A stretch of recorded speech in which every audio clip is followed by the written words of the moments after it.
firman Tuhan dari Yeremia 4 ayat 3. Yeremia 4 ayat 3, demikian bunyi firman Tuhan. Sebab beginilah firman Tuhan kepada orang Yehuda dan kepada penduduk Yerusalem, bukalah bagimu tanah baru dan janganlah menabur di tempat duri tumbuh. Sekali lagi di firman mudah dibaca, Tuhan berkata, versi mudah dibaca Tuhan berkata kepada orang Yehuda dan Yerusalem, ladang-ladangmu belum dibajak, bajaklah ladang-ladang itu, jangan tabur benih di antara semak duri. Dan judul kita pagi hari ini semak duri, katakan semak duri. Iya, ini semak duri Bapak Ibu. Nah Bapak Ibu Saudara yang dikasihi Tuhan, judul kita semak duri, betul. Bapak Ibu Saudara, mungkin kita berpikir bahwa tanah baru itu adalah tanah yang tidak pernah dihuni, tanah yang tidak pernah dipakai. Dan itu berarti kita harus buka hutan baru lagi, menebang pohon-pohon yang ada. Setelah itu kita bersihkan tanahnya dan kita tanami dengan benih yang baru. Jadi biasanya kita berpikir kalau tanah baru berarti buka hutan baru, tebang pohon-pohon yang ada, bersihkan, baru kita tanam tanaman yang baru atau benih yang baru. Di dalam terjemahan lain dikatakan bahwa tanah baru artinya tanah yang sudah lama ditinggalkan dan ditumbuhi tanaman berduri, atau bisa disebut tanah bekas pakai yang sudah lama ditinggalkan. Jadi tanah, bukan tanah baru itu buka hutan, tetapi tanah yang sudah pernah dipakai lalu ditinggalkan. Nah menurut kebiasaan orang-orang Yahudi, orang Israel, di dalam bercocok tanam, mereka diperbolehkan menggarap tanah tanah pertaniannya itu selama 6 tahun. Jadi 6 tahun mereka boleh tanam di tanah itu. Kemudian pada tahun yang ke-7, tanah itu harus diistirahatkan. Itu dicatat dalam firman Tuhan Imamat 25 ayat 3 sampai ke 4. Imamat 25 ayat 3 sampai 4 dicatat demikian. Jadi kalau 6 tahun saja cukup, nanti tahun ke-7 istirahat ya. Jadi tidak boleh ada tanah, mereka boleh buka lagi. Atau mereka boleh pakai tanah itu, tapi setelah 7 tahun lagi. Nah Bapak Ibu, saya kan tinggal di kampung. Jadi saya lihat bapak saya dan mama saya kan suka berkebun. Jadi mereka akan tanam tanaman di satu tempat. Dan kalau mereka melihat bahwa tanahnya sudah tidak subur, mereka tidak akan tanam lagi di tempat itu. Jadi mereka akan pergi lagi ke tempat lain. Nanti beberapa tahun kemudian mereka kembali lagi ke tanah itu. Karena mereka berpikir sudah lama ditinggalkan, jadi pasti subur. Jadi saya percaya ini tanaman orang-orang tua di kampung, mereka baca firman Tuhan, kemungkinan jadi mereka mengikuti gaya hidup bercocok tanam orang-orang Israel pada masa dulu. Jadi memang betul kalau tanah tuh ditanam-tanam terus, dia tidak ada punya vitamin tanah lagi bukan vitaminnya, dia tidak punya lagi tanah yang bagus lagi. Jadi harus ditinggalkan. Nah selama tanah itu dibiarkan begitu saja tanpa dicangkul, dibajak, diairi, maka akibatnya tanah itu menjadi sangat keras Bapak Ibu. Dan ditumbuhi oleh tanaman-tanaman liar. Tanaman liar itu berupa berbagai belukar, ilalang dan semak duri. Nah tanah yang sudah ditumbuhi dengan tanaman liar, maka sebaik apapun benih yang ditaburkan tidak bisa tumbuh dengan baik. Justru tanaman itu akan mati Bapak Ibu Saudara. Karena tadi kita lihat tanaman berduri atau semak duri tadi sudah ada di tanah itu. Jadi kalau ditanam benih, sekalipun benih itu benih yang baik, benih itu akan mati. Karena rumput duri atau tanaman duri, semak duri tadi menghimpitnya. Sehingga dia tidak bisa tumbuh, dia akan mati. Nah Nabi Yeremia berkata kepada penduduk orang-orang Yehuda dan penduduk Yerusalem, bukalah bagimu tanah baru. Terjemahan firman mudah dibaca, ladang-ladangmu belum dibajak, bajaklah ladang itu. Jadi bajak Bapak Ibu Saudara itu merupakan sebuah alat di bidang pertanian yang digunakan untuk menggemburkan tanah sebelum melakukan penanaman dan penaburan benih. Jadi bajak itu dibutuhkan oleh orang-orang yang pekerjaannya bertani untuk gemburkan tanah Saudara. Untuk menggemburkan tanah sebelum ditanam dengan benih. Jadi itu tujuan daripada bajak. Tidak bisa orang menanam di tanah yang keras atau tanah yang sudah lama ditinggalkan yang ditimbuni oleh tanaman tadi. Nah, bajak ini terbuat dari kayu dan juga besi. Kalau dulu dari kayu Bapak Ibu, tapi sekarang sudah canggih jadi besi. Mungkin kita bisa lihat bajak apa yang digunakan untuk menghancurkan tanah Bapak Ibu? Bajak singkal, katakan bajak singkal. Ini bajak singkal. Ada bisa satu arah tapi juga dua arah. Jadi dia punya fungsi itu, bajak singkal ini punya fungsi untuk potong tanah. Tanah-tanah yang keras itu dipotong. Katakan dipotong. Sakit kasih kalau dipotong? Tuhan Yesus bilang kalau kamu tidak berbuah, maka aku memotong kamu. Dalam firman Tuhan dalam Yohanes. Kalau kamu tidak berbuah, aku akan, ranting-rantingmu tidak berbuah, aku akan potong kamu. Jemaat air hidup kalau tidak berbuah dipotong karena tidak berguna. Jadi dia kasih potong tanah, kemudian dia bulak balik itu tanah, kemudian dia pecah-pecahkan tanah, serta pembenaman sisa-sisa tanaman ke dalam tanah. Sehingga memudahkan akar tanaman menyerap unsur hara yang dapat mendukung pertumbuhan tanaman tersebut.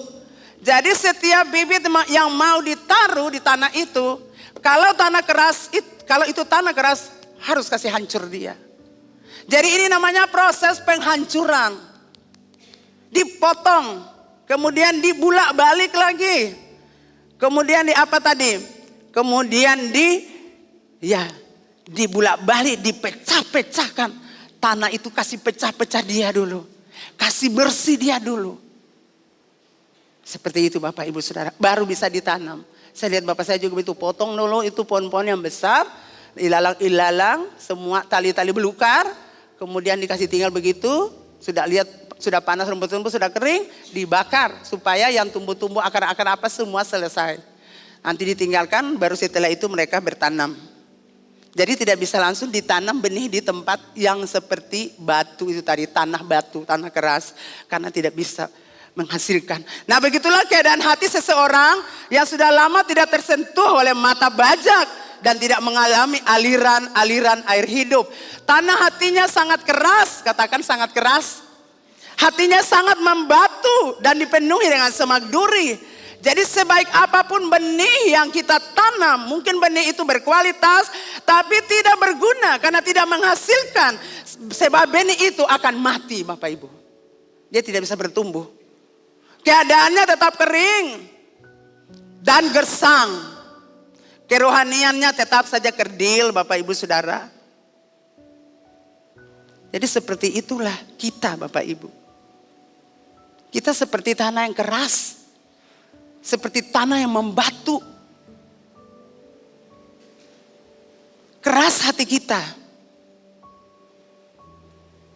Tanah hati kita itu sangat keras, sangat membatu. Dan dipenuhi dengan semak duri. Jadi sebaik apapun firman Tuhan yang ditabur, itu tidak menghasilkan tuaian. Sebab benih itu pasti mati. Karena Anda punya tanah hati itu keras. Anda bermasalah dengan hati. Banyak orang saat ini bermasalah dengan hati. Itulah sebabnya pertumbuhan rohaninya tidak baik. Dia pasti mati. Rohaninya mati. Kalau orang rohaninya mati, dia buat apa saja dia tidak peduli. Dia tidak peduli dengan Tuhan. Itu yang orang Israel lakukan. Mereka tidak mau tahu dengan Tuhan. Tidak mau berurusan dengan Tuhan. Jadi kalau orang punya hati keras, hati membatu, semak duri tumbuh di sana.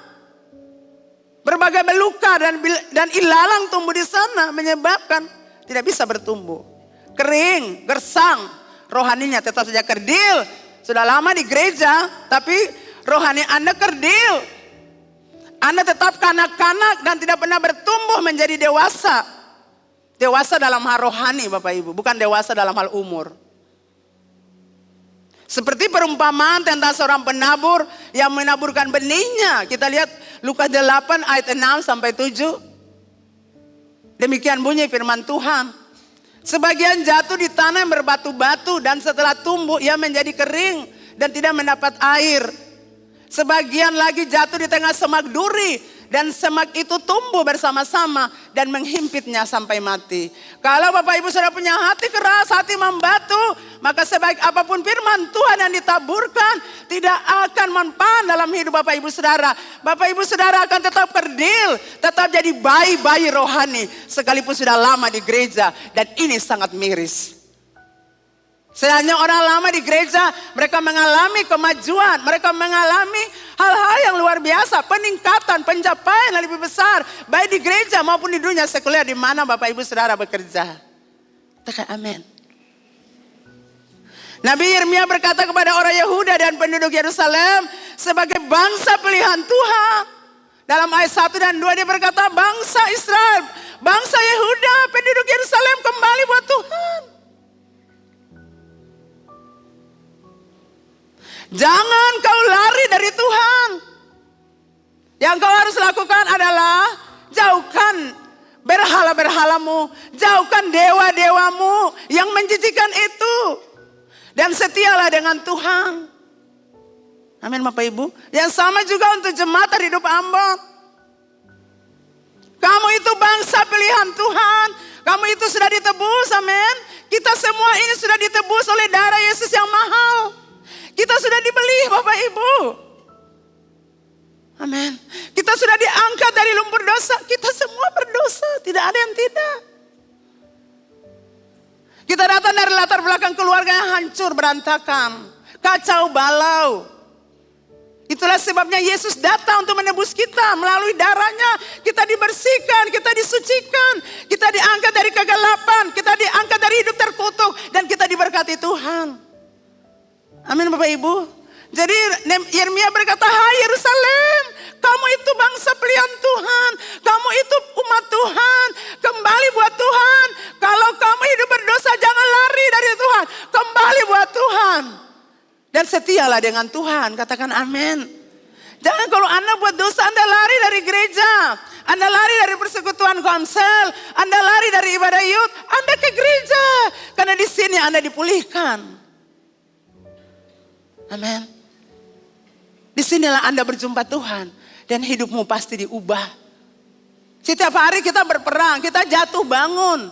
Setiap hari kita punya banyak masalah persoalan. Kita jatuh bangun dan kita butuh siapa? Tuhan Bapak Ibu.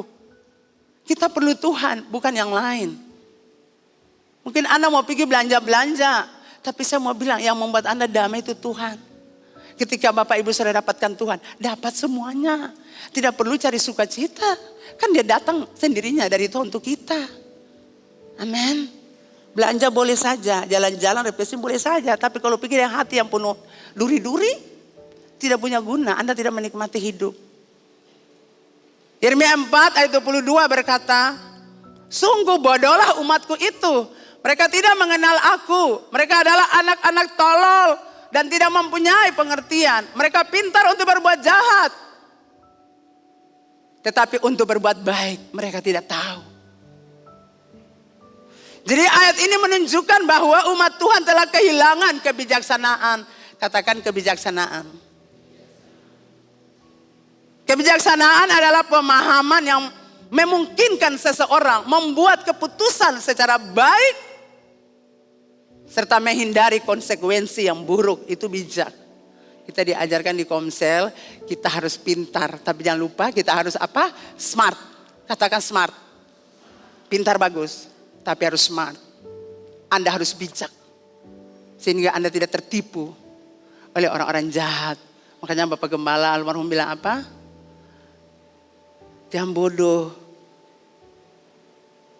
Harus pintar, harus bijak. Supaya tidak dibodohi oleh orang-orang jahat. Kalau Anda bijak, Anda akan tahu. Amin. Ini berbahaya buat saya, ini berbahaya buat saya, ini berbahaya buat saya, ini berbahaya buat saya. Ini tidak boleh saya lakukan, ini tidak boleh saya lakukan, ini tidak boleh. Yang harus saya lakukan ini, itu orang bijak. Orang-orang Yehuda dan penduduk Yerusalem gagal mempertahankan hubungan yang sehat dengan Tuhan. Sehingga akhirnya mereka jatuh dalam penyembahan berhala. Mereka telah berlaku bodoh, tolol, dan tidak mempunyai pengertian. Yang mereka pikirkan adalah pintar untuk melakukan kejahatan. Itu satu-satunya ada. Itu satu-satunya yang ada pada orang Israel. Pintar melakukan kejahatan. Tapi bodoh dan tolol, tidak bijaksana. Nah, Bapak Ibu Saudara, mungkin kita juga melakukan yang sama seperti bangsa Yehuda dan penduduk Yerusalem. Yang terus-menerus keraskan hati, tetapi hidup dalam dosa. Walaupun Tuhan Allah sudah berkali-kali tegur Anda. Sudah berulang-ulang teguran datang untuk Anda. Untuk Tuhan mau katakan stop sudah dari jalan hidupmu yang salah. Tetapi kita tetap saja melakukan kebodohan melalui sikap dan perbuatan kita yang jahat. Amin Bapak Ibu. Kalau Tuhan sudah tegur kita, berhenti di situ. Jangan Anda mau lawan lagi. Nanti itu berbahaya untuk Anda. Anda akan bayar mahal atas hal itu. Jadi pagi ini dengar, Anda itu umat pilihan Tuhan. Kalau Anda sudah ditegur berkali-kali oleh Tuhan, tinggalkan sudah kehidupan yang salah, yang bodoh dan tolol. Amin Bapak Ibu. Itu yang Yeremia bilang untuk bangsa Yehuda. Kamu itu tolol dan bodoh. Kamu tidak punya pengertian, kamu tidak bijak. Kamu sudah tahu bahwa Tuhan itu mengasihi kamu. Tapi kamu bodoh, masih terlibat penyembahan berhala. Masih tetap saja dengan dewa-dewa yang menjijikkan. Sudah bertobat dari kehidupan berdosa, balik lagi kembali kepada penyembahan dewa-dewa yang menjijikkan.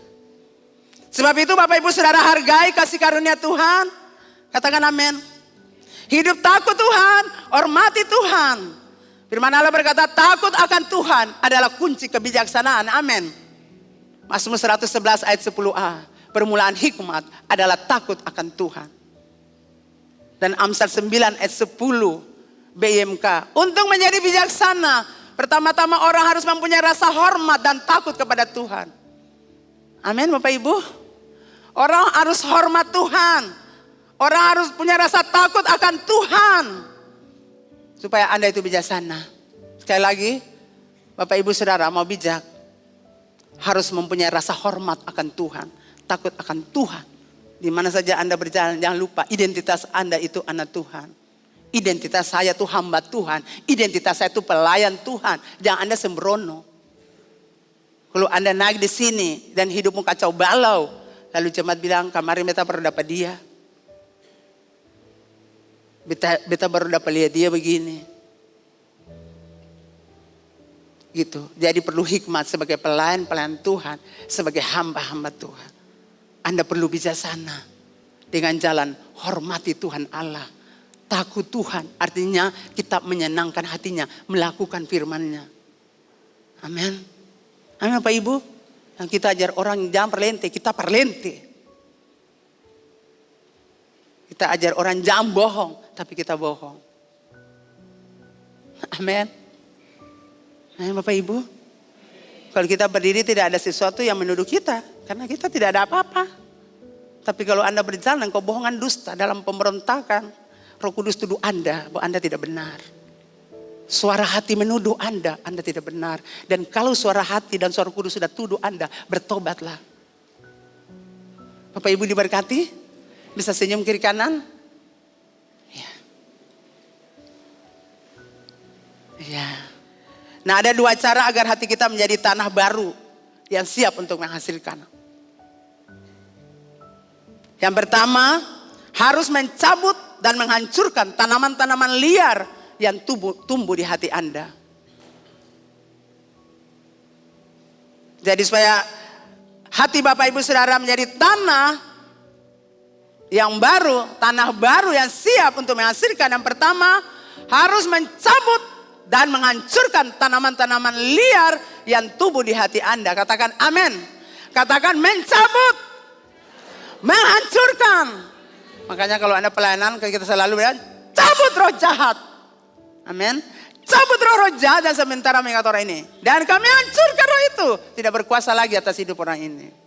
Jadi kita lihat Matius 15 ayat 13. Yesus berkata, setiap tanaman yang tidak ditanam oleh Bapakku yang di surga akan dicabut dengan akar-akarnya. Katakan amin. Ini Ibu Dina punya ayat hafalan kalau pelayanan pelepasan dulu-dulu tuh. Setiap tanaman yang dicabut Ya, yang ditanam Bapak dicabut dengan akar-akarnya. Itu betul saudara? Betul? Kan yang duri-duri itu bukan ditanam Bapak, yang ditanam Bapak itu baik. Jadi karena ini bukan tanaman yang ditanam Bapak, harus dicabut dengan akar-akarnya. Amin. Hati yang ditumbuhi dengan semak duri, itu harus dicabut Bapak Ibu Saudara. Semak duri yang ada di hati kita harus cabut dia. Amin. Nah ini nih hati yang penuh dengan semak duri. Nah ini kan banyak sakit nih. Kepahitan ada di sini, sakit hati ada di sini, iri hati ada di sini, culas ada di sini, sombong ada di sini. Tersinggung ada di sini, pengen sangsara saudara. Makanya dia Bapak Ibu berjalan yang kuat-kuat. Karena duri-duri banyak di hati. Ketemu sama ini tertusuk duri saudara, tapi ketemu tetap kuat berdiri. Ketemu duri pergi dalam nama Yesus, pergi, selesai. Anda duduk menangis karena duri tikam, Anda harus bergerak. Bila dia pergi dalam nama Yesus, tidak boleh halangi saya. Ambil damai saya, sukacita saya, amin. Tertusuk duri menangis sampai. Betul kita menangis kalau kita tertusuk. Tapi jangan lama menangis, amin. Jadi hati yang sombong, arogan, angkuh dan berontak akan keluar lewat perkataan-perkataan yang diucapkan. Karena yang diucapkan mulut keluar dari hati. Saudara kalau orang punya hati ada duri-duri begini, akan keluar tuh paling tajam, tertusuk sampai mau mati jadi mati. Amin. Semua aman-aman puji Tuhan, berarti Anda tidak pernah tertusuk duri. Ya. Orang kalau hati ada duri di dia punya hati, selalu dia kasih keluar tuh hal-hal yang supaya kita tersakiti sama dengan dia. Betul saudara? Saya sudah tahu kalau orang lepaskan kata-kata buat saya, oh iya memang dia punya hatinya ada baduri. Dia ingin tusuk beta dia akan, tapi saya bisa karena darah Yesus bungkus beta. Dan beta akan tetap berdiri kokoh, kuat, tidak akan pernah tergoncangkan. Amin. Kita mau cabut dia pergi. Markus 7 ayat 21 dan 23. Ini kalau orang punya hati arogan ini, sombong, angkuh, berontak. Kata-katanya selalu yang dia ucapkan itu. Dan dia punya hati yang tadi itu. Markus 7 ayat 21 sampai 23. Sebab dari hati orang timbul segala pikiran jahat. Pikiran jahat terus. Bagaimana cara kita hancurkan dia. Itu orang dunia saudara. Anda tidak perlu. Orang bikin kita lapor saya buat Tuhan selesai. Anda tidak pernah berpikir saya mau hancurkan dia dengan jalan apa. Tidak boleh saudara. Pikiran-pikiran jahat itu harus dihindari. Perempuan ini cantik, beta ambilin jalan apa? Oh guna-guna loh dia sumur 3 kali jadi.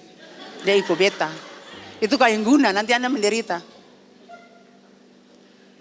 Oke, saya ada sumur-sumur ya. Amin. Iya. Semua baik-baik saja, berdoa supaya dapat teman hidup. Nah dalam hati persinahan, keserakahan, kejahatan, kelicikan, hawa nafsu, iri hati, hujat, kesombongan, kebebalan. Itu semua ada di hati. Dan ini adalah semak dari dalam hati kita. Ini adalah semak yang sementara ada di hati kita yang tadi sudah kasih contoh itu. Hati penuh dengan semak duri. Itu membuat Anda tidak bisa bertumbuh. Semak duri ini harus dicabut, dihancurkan. Supaya Anda punya hati itu bersih untuk menerima firman.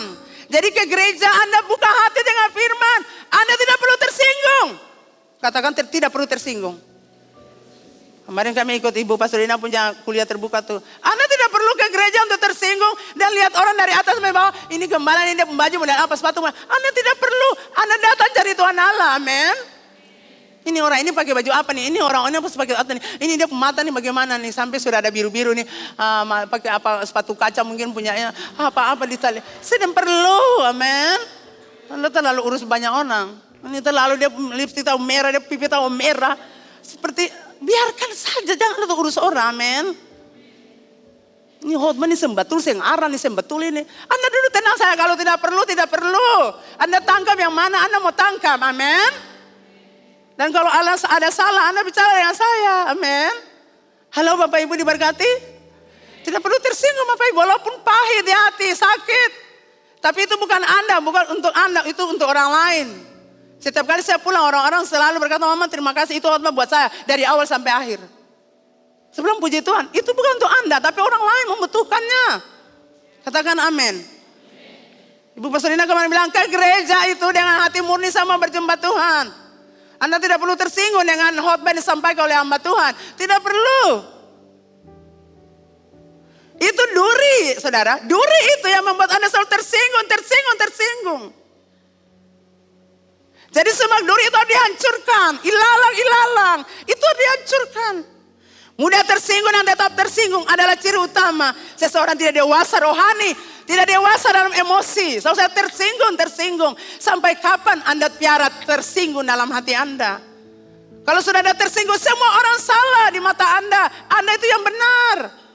Semua orang tidak baik, Anda itu yang baik. Karena Anda selalu tersinggung. Amin Bapak Ibu, tidak perlu. Hari ini saudara deklarasi dalam nama kita cabut tersinggung, keluar pergi dengan akar-akar. Semulai tanam di tepung hati. Ada orang-orang yang terus hidup dalam ketidakdewasaan rohani karena mereka tidak mau melepaskan luka-luka hati mereka. Banyak yang terluka, tapi piara luka-luka di hati. Orang-orang yang hatinya terluka biasanya berpusat pada diri sendiri dan bukan dia berpusat pada Tuhan Allah. Masalah-masalah yang terjadi di masa lalu yang mungkin disebabkan oleh dirinya sendiri atau juga terluka dengan orang lain. Dia simpan itu di hatinya. Karakter hatinya telah dijangkiti hati iba, self-pity, sayang diri, dan kepahitan. Lah di gereja ini kalau semua diproses Bapak Ibu. Di rumah Anda tidak dapat marah, di sini dapat marah. Itu proses. Di sini Anda tidak tahu, di rumah Anda tidak bekerja, di sini Anda bekerja. Itu proses untuk jadikan Anda orang hebat. Di sini kita bergesekan supaya karakter Kristus itu nyata dalam hidup kita. Amin. Kita bergesek terus.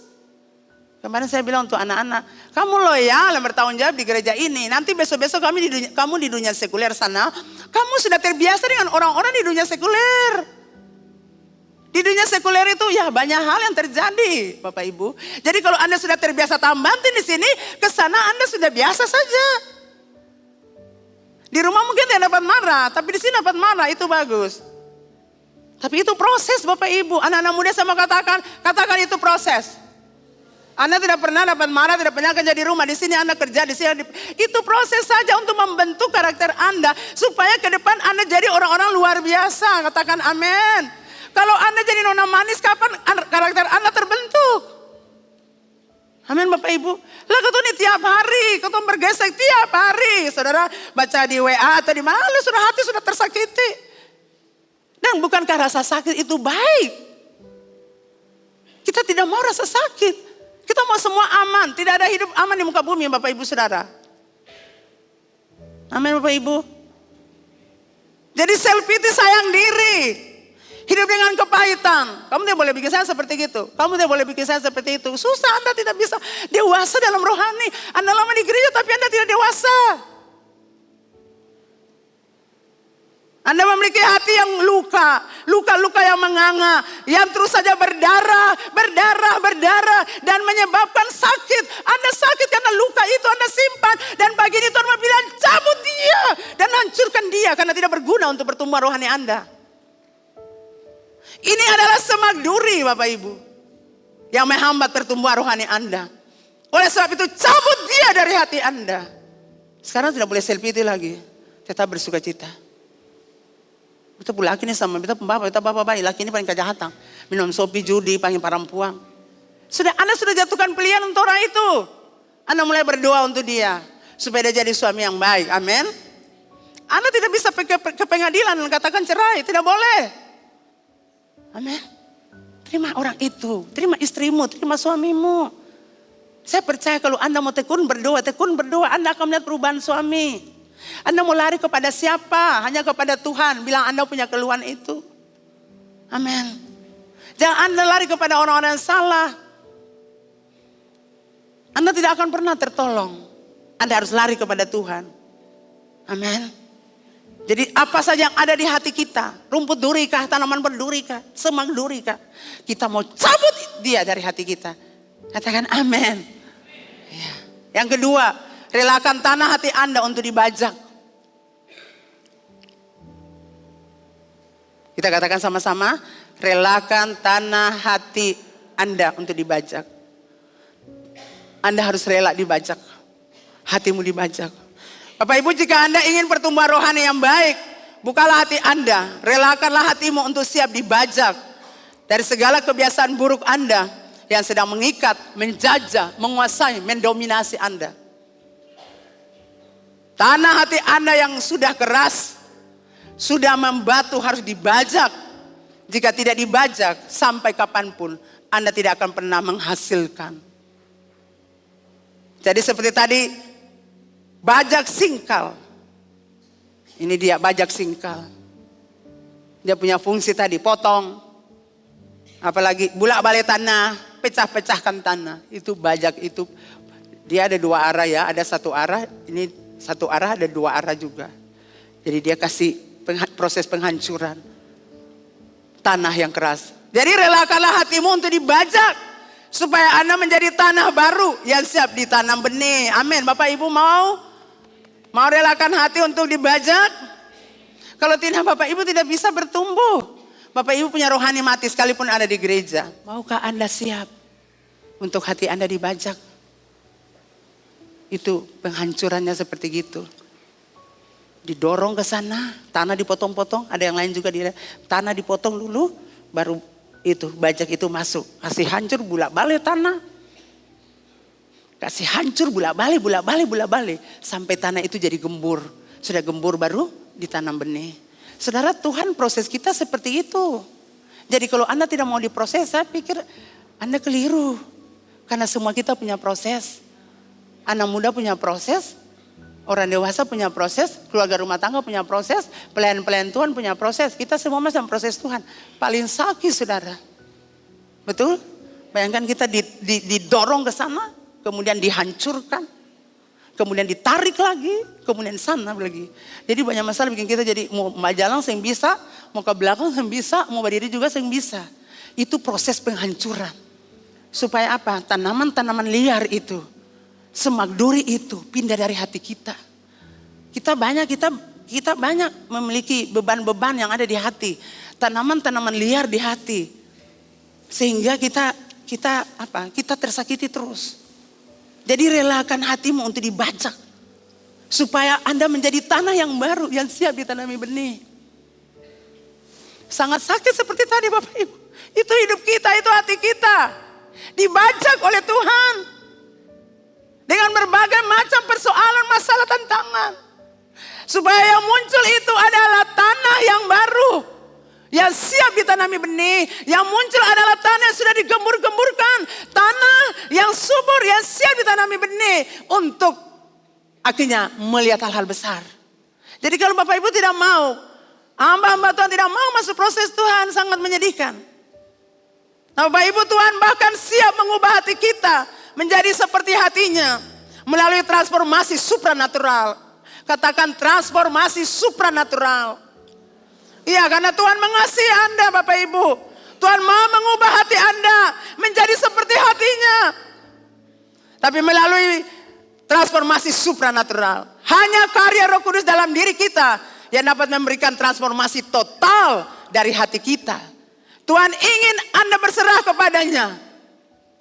Dan bekerja secara aktif dalam proses mengubah hati. Transformasi itu dimulai dari kelahiran baru. Yaitu dari pertobatan. Amin. Tuhan bilang kepada Nikodemus, kau pengajar Israel, kau pemimpin Israel, kau orang besar dihormati. Tapi kamu harus lahir baru. Itu yang Tuhan bilang dalam Yohanes. Kamu ajar orang, tapi saya mau katakan, kamu harus lahir baru.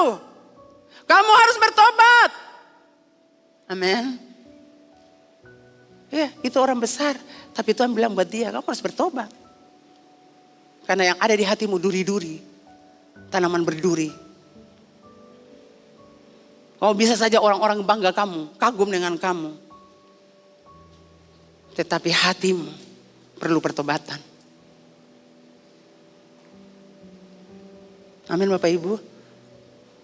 Karakter-karakter kita yang buruk, yang suka memberontak, akan pergi ketika Anda mempunyai hati yang baru dan roh yang baru. Ketika Anda memiliki hati baru, roh baru, karakter suka memberontak, melawan, menentang, membangkang. itu akan pergi dengan sendirinya. Roh Kudus akan berdiam di hati dan roh Anda yang baru. Hati yang baru itu menyimpan hal-hal yang baik dan benar. Lukas 6 ayat 45. Orang yang baik mengeluarkan bara yang baik dari perbendaharaan hatinya yang baik. Katakan amin. Dan orang yang jahat mengeluarkan bara yang jahat dari perbendaharaannya yang jahat. Karena yang diucapkan mulut meluap dari hati. Anda punya hati ada semak duri. Anda perlu bereskan. Biarkan Tuhan membajak hatimu yang ada semak duri itu. Supaya hati Anda bersih. Kalau tidak Anda akan melukai banyak orang. Anda akan melukai pemimpin Anda. Anda akan melukai orang-orang yang ada di dekat Anda. Anda akan melukai istri Anda, anak Anda, suami Anda. Anda akan melukai orang-orang di kantor. Anda akan melukai siapa saja karena hatimu terluka. Jadi semak duri harus dihancurkan. Bukan Tuhan tidak sayang kita Bapak Ibu, Tuhan sayang kita. Makanya Tuhan tidak mau semak duri ada di hati kita. Tuhan mau kita kerjasama dengan Tuhan. Supaya proses pemulihan hati yang ada semak duri itu diselesaikan. Kalau hati kita bersih, kita akan tunduk pada orang-orang yang ada di atas kita. Saudara kalau punya hati bersih, saudara akan tunduk pada orang yang ada di atas saudara. Otoritas yang ada di atas saudara. Kita akan mengasihinya, kita akan menghormatinya dan melakukan peraturannya. Selama semak duri ada di hati Anda akan terus berontak menghadang pemimpin Anda. Dan memberontak menghadang dia. Amin Bapak Ibu yang bekerja di kantor-kantor, perhatikan. Saya mau kasih tahu saudara, satu saat Anda naik di kantor, Anda naik di jabatan di kantor, Anda akan rasa bagaimana jadi pemimpin. Seperti itu kalau ada pemimpinmu, hormati dia, kasihi dia, sayang dia, doakan dia. Karena satu saat Anda juga akan jadi pemimpin dan orang lain akan melakukan yang sama. Kalau Anda berontak untuk pemimpinmu, melawannya, menentangnya, tunggu waktu saudara. Satu saat Anda naik ke atas, orang akan berontak. Karena Anda sudah tunjukkan pemberontakan kepada orang-orang yang ada bersama-sama dengan Anda. Jadi jaga hati Anda. Amin. Selama hati Anda bersih, Anda menghormati otoritas orang-orang yang ada di atas Anda akan mengasihinya dan melakukan peraturannya. Selama Anda hati jahat, yang Anda keluarkan dari perbenaran hati yang jahat adalah kata-kata menyakiti, melukai, menghancurkan, meremehkan. Bagaimana kehidupan rohani Bapak Ibu Saudara saat ini? Jika Anda stagnan dan tidak pernah bertumbuh, itu tandanya bahwa tanah hati Anda sudah menjadi keras, sudah membatu. Anda perlu diproses dan dibentuk kembali. Sebab itu relakalah hatimu untuk dibajak. Yeremia 4 ayat 3, firman Allah yang hidup. Tuhan berfirman kepada orang-orang Yehuda dan Yerusalem, bajaklah hatimu yang keras itu. Kalau tidak, benih yang baik akan terbuang di antara semak duri. Yang sama untuk jemaat hidup Ambon. Jemaat hidup Ambon, bajaklah hatimu yang keras itu. Kalau tidak, benih yang baik akan terbuang di antara semak duri. Anda mendengar firman Tuhan, tapi terbuang semuanya. Jika Anda tetap berkeras hati dan tidak mau menerima pembajakan, maka sampai kapanpun Anda tidak akan pernah menghasilkan yang baik. Yang Anda hasilkan adalah semak duri, ilalang, dan berbagai belukar. Sebab itu berilah hati Anda, bukalah hati Anda selebar-lebarnya, seluas-luasnya, supaya dijadikan menjadi tanah yang baru, agar tumbuh kehidupan yang baru, yang menghasilkan yang terbaik. Periksalah kebiasaan dan tingkah laku Anda terhadap sesama Anda, dan periksalah hubungan Anda dengan Tuhan. Periksa hubungan Anda dengan istri Anda, atau suami Anda, atau anak-anak Anda, atau orang tua Anda. Anda harus evaluasi diri Anda, baik sebagai hamba Tuhan, pelayan Tuhan maupun jemaat Tuhan. Kita semua cek hidup kita di hadapan Tuhan. Adakah rumput duri, adakah semak duri, adakah belukan, adakah ilalang di hati saya. Sehingga saya tetap stagnasi, tetap di tempat, tidak pernah bertumbuh sekalipun sudah lama di gereja. Anda sudah loyal atau belum dalam melakukan tanggung jawab yang diberikan kepada Anda sebagai pelayan Tuhan, sebagai jemaat Tuhan. Saya kutip apa yang dikatakan Ibu Pastor Dina kemarin. Orang-orang yang loyal dan bertanggung jawab adalah orang-orang yang pantas dalam pelayanan. Sekali lagi saya ingatkan Bapak Ibu Saudara jemaat di Ambon. Orang-orang yang loyal dan bertanggung jawab adalah orang-orang yang pantas dalam pelayanan. Katakan amin. Kalau Anda loyal bertanggung jawab, pantas untuk masuk pelayanan Tuhan. Jadi kalau diri Anda sebagai orang yang dipercaya oleh pemimpin Anda, jangan lakukan pekerjaan Tuhan yang sembrono, asal-asalan, asal jadi. Lakukan tanggung jawab dengan sukacita. Saya melayani Tuhan, satu kehormatan. Lakukan dengan sukacita. Bapak Ibu Saudara, jangan biarkan tanaman-tanaman liar, semak duri bertumbuh di hati Anda. Cabut dia, hancurkan. Dan relakanlah hatimu yang keras itu. Supaya hati yang membatu itu, supaya dibajak. Dan semua yang percaya katakan, amin. Kita berdiri di hadapan Tuhan.